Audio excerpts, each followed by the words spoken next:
Texans light stayed on for the most part during this most recent winter storm.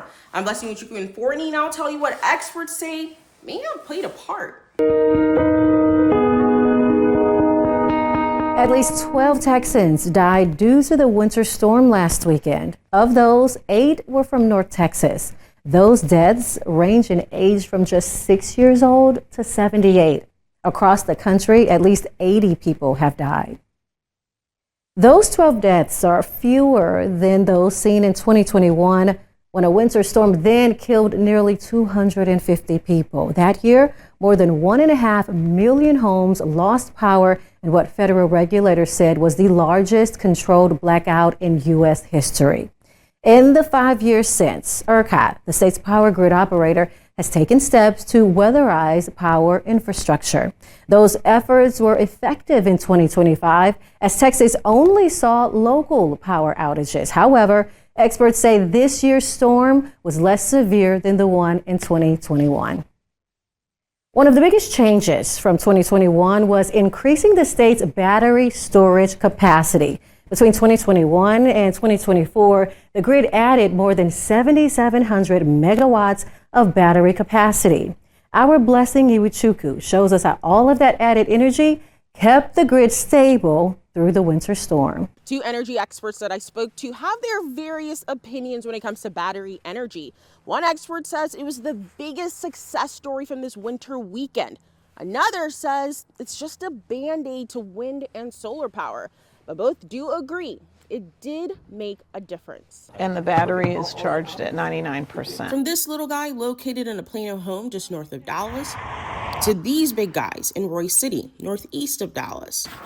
One energy expert says January's winter blast was the first major stress test of battery power storage. They stayed ready when the grid was stable, and then they stepped up in a big way when demand peaked and conditions were tight. And that happened around 8 a.m.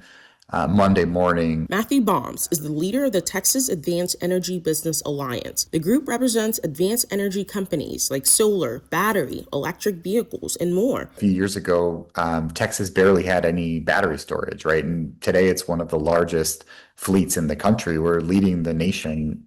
We're the #1 state in battery storage now. That's one of the reasons Baum says statewide power outages were not as widespread this year compared to the 2023 winter storm and the deadly disaster 2 years before that. In 2021, we had basically had essentially no batteries, no megawatts of batteries. In 2023, we had approximately 220, give or take. In 2025, we had such a growth that we're up to 10,000 megawatts. There's a huge growth of batteries that just happened in Texas, and it's still growing. Nancy White is the leader of the Legislative Energy Action Foundation. She's currently working on bills for the next legislative session in 2027, focusing on critical infrastructure like internet, lights, and water, with a hyper focus currently on the grid. 2021 actually led to 3 failing generators in the ERCOT grid. So right now, to try to keep it from completely crashing, they're building a lot of batteries. And the batteries help with the transition from the solar and wind operations. Regarding this weekend's winter weather, ERCOT told Spectrum News it did not have any reliability issues on the statewide electric grid. But for experts like White, she says battery storage isn't a permanent fix. And there's some, I think it's Brazoria County has